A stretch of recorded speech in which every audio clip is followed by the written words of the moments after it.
Board exam 2022 के लिए सभी बच्चे बहुत ज्यादा उत्सुक और उत्साहित है, लेकिन वहीं कुछ बच्चे ऐसे भी हैं जिनके मन में यह डर बैठा हुआ है कि इस बार का पेपर कैसा आएगा।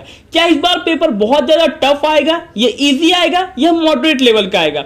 तो देखिए, सबसे पहले मैं आपको बता दूं कि इस बार का जो पेपर होने वाला है और पिछले साल जो पेपर हुई है उसमें सबसे बड़ा अंतर है सिलेबस का और स्कीम ऑफ एग्जामिनेशन का। इससे पहले जितनी बार भी एग्जाम हुआ है उसमें सिर्फ एक सिंगल एग्जाम होता था और सिलेबस भी कंप्लीट होता था, जिसे बहुत ज्यादा टफ माना जाता था क्योंकि आपको एक बार में ही पूरा सिलेबस कंप्लीट करना होता था। उसी के दम पर आपकी स्कोरिंग होती थी और आपका रिजल्ट आता था। लेकिन इस बार बोर्ड ने आपकी मजबूरी को समझते हुए, इस करंट सिचुएशन को समझते हुए बोर्ड एग्जाम 2022 के एग्जाम लेने के तरीके में कुछ बदलाव किए हैं और स्टूडेंट्स के हित के लिए दो पार्ट में एग्जाम लेने का फैसला किया है, टर्म 1 एंड टर्म 2।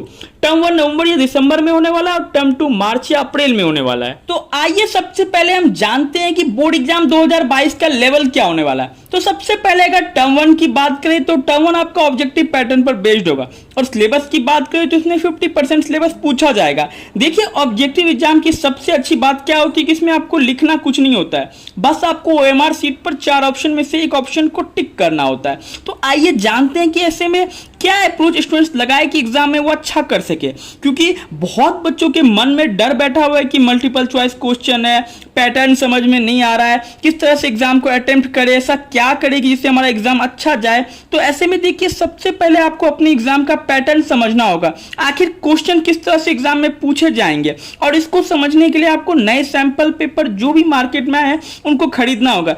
देखिए, एक बात मैं आपको कंफर्म बता दूं कि बोर्ड आपके पेपर को बहुत ज्यादा टफ नहीं करेगा, क्योंकि बोर्ड को भी पता है कि बच्चे पहली बार न्यू पैटर्न में एग्जाम दे रहे हैं। इससे पहले बच्चों को सब्जेक्टिव पेपर देने की आदत है, इसलिए आप निश्चिंत रहे, बोर्ड आपके पेपर को बिल्कुल टफ नहीं करने वाला। और आपके पास एक एडवांटेज भी है कि आपको सिर्फ 50% सिलेबस ही पढ़ना है अपने टर्म 1 एग्जामिनेशन के लिए।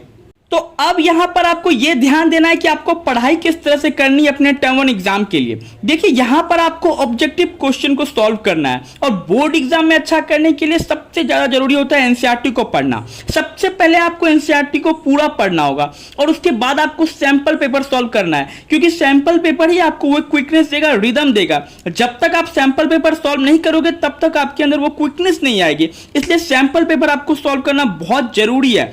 एक बात ध्यान में और रखना कि जब भी आप एनसीईआरटी पढ़ना तो आप इंपॉर्टेंट पॉइंट्स को अंडरलाइन कर लेना, नहीं तो अपने कॉपी पर इंपॉर्टेंट पॉइंट्स बनाकर लिख लेना, क्योंकि एग्जाम ऑब्जेक्टिव पैटर्न पर बेस्ड होने वाला है। तो एनसीईआरटी का हर एक इंपॉर्टेंट पॉइंट्स आपको ध्यान में रखना होगा और सैंपल पेपर आपको सॉल्व जरूर करना होगा। अगर आप एनसीईआरटी को अच्छे तरीके से पढ़ लेते हो और सैंपल पेपर को भी अच्छे से सॉल्व कर लेते हो तो आपको बोर्ड एग्जाम में अच्छा करने से कोई नहीं रोक सकता।